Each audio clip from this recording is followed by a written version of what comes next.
Today I'm going to make something that I've never made before, mostly because I don't really care for beef that much. I mean, if I'm going to cook with red meat, I'm going to cook with lamb. However, I think this might be good because I've had the commercially made stuff, and that's good. So today I'm going to make beef jerky. I'm going to start by preparing my marinade. So what I have here is 3/4 of a cup, or 175 milliliters, of Worcestershire sauce, and then the same amount, 3/4 of a cup, 175 milliliters of soy sauce.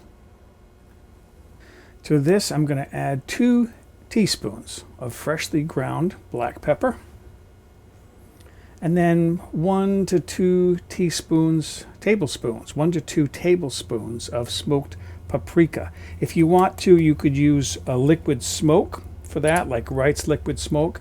The paprika is going to give it some smoked flavor. And then 1 to 2 teaspoons of chipotle chili powder. Chipotle also has a smoked flavor to it. You could add, if you like a spicy hot, I don't, you could add 1/4 teaspoon of cayenne pepper or 1 teaspoon of red pepper flakes. I'm going to skip those because I don't like things too hot.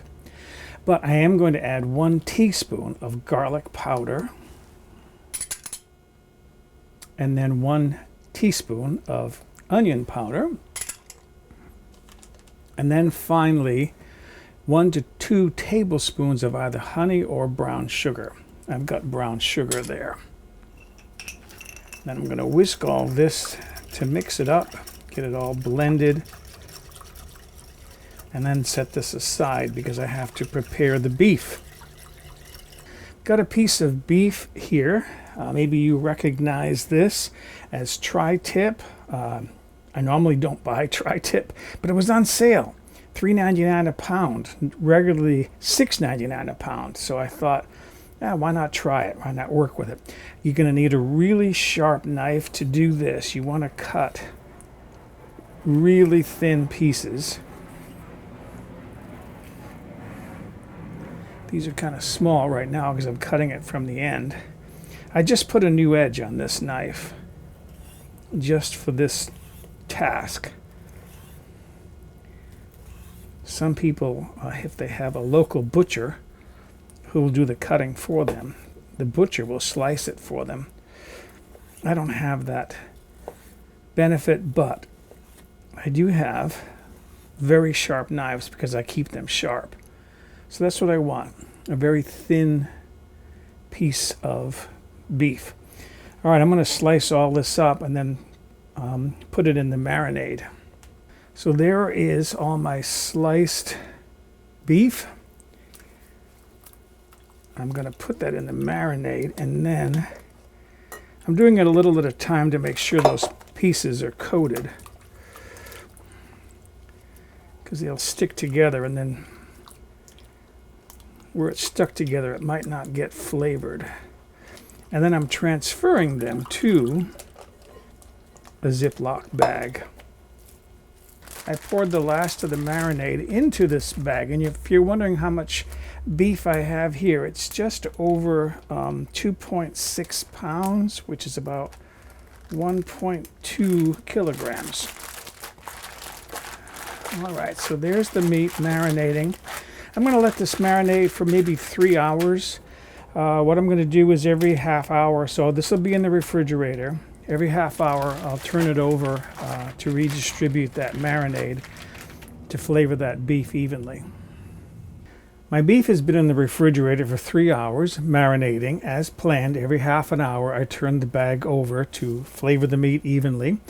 Meantime, I have lined a baking sheet with parchment paper. If you notice little silver discs in the corner, yes, those are magnets to hold the paper down. And then I put a cooling rack in this baking sheet, but before I lay the beef pieces out to dry, I want to pre-dry them. So I have some paper towels here, and I actually put my beef in a colander and let it drain a little bit in the refrigerator. I thought it might make this step a little bit easier. Then with another paper towel, I'm going to pat these dry.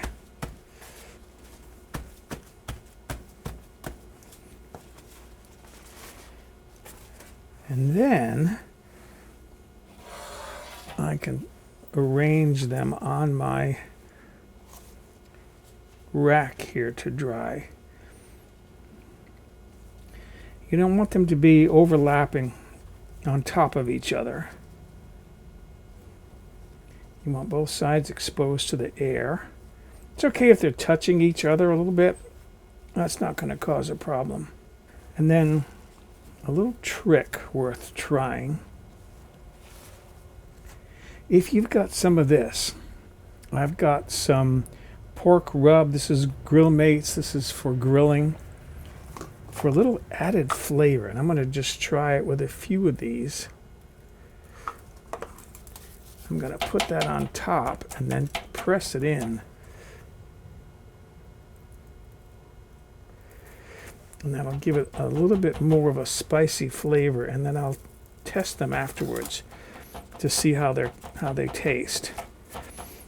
All right, meanwhile, I've got all my beef pieces here to lay out. So there are my beef pieces ready to go into the oven to dry. I've heated my oven to 170 degrees Fahrenheit, which is 77 Celsius. That's as low as the oven will go, 170. Why 170? Well, what do they tell you to cook chicken to make chicken safe to eat? You cook it until the internal temperature is 170 degrees. Why? Because that kills bacteria. This is raw meat. If this sits out for hours, bacteria could build up. But by drying it at 170 degrees, that's going to help prevent that bacteria from building up on the meat. All right, so this is ready to go into the oven. I have hopefully room to do 2 more racks of beef pieces. Oh, and one other thing, how long do these need to be in the oven to dry? Well, it depends upon how dry it is in your area where you live. If you live in a very humid area, it's going to take longer to dry these out. Whereas if you live in the desert where it's very dry, these could dry out relatively quickly. I'm going to leave these in the oven for 3 to 4 hours, and then I'll start checking them. If I think they need to go longer, I'll keep them in the oven longer.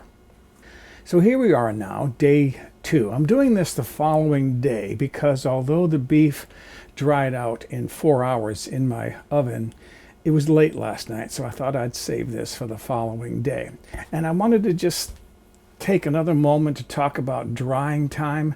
Because I was working with a really sharp knife and I was able to cut the beef really thin, drying time was only 4 hours. If you can't get it thin enough, your drying time might take longer. And as I said earlier, it also depends upon how humid or dry the climate is where you live. So let's look at the beef jerky that I made. So here's my beef jerky. I had this box full, but I moved some pieces out onto this glass plate to try to do some photography. I went onto the internet to see how other people photograph beef jerky. There really isn't a nice, appetizing way to photograph beef jerky. It's dark. It looks almost burnt, but it's not. It just gets dark when it dries out. These 2 pieces here, I'm going to taste these separately because these are the 2 that I sprinkled that pork rub on, this Grill Mates pork rub. I want to see how these taste. Let's see what I got here. This is one of my regular pieces. I'm going to have a little small piece. Wow. Nice smoky flavor. Breaks up really nicely.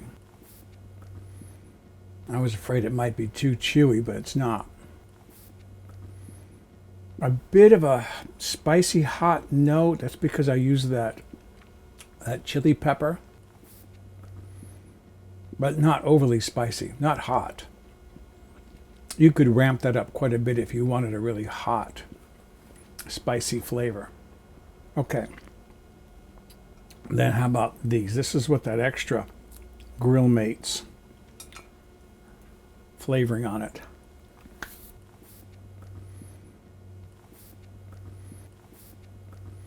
Wow. That's got a lot more flavor.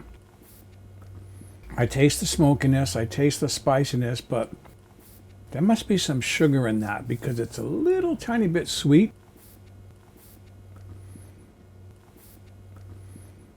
Ooh, that's good.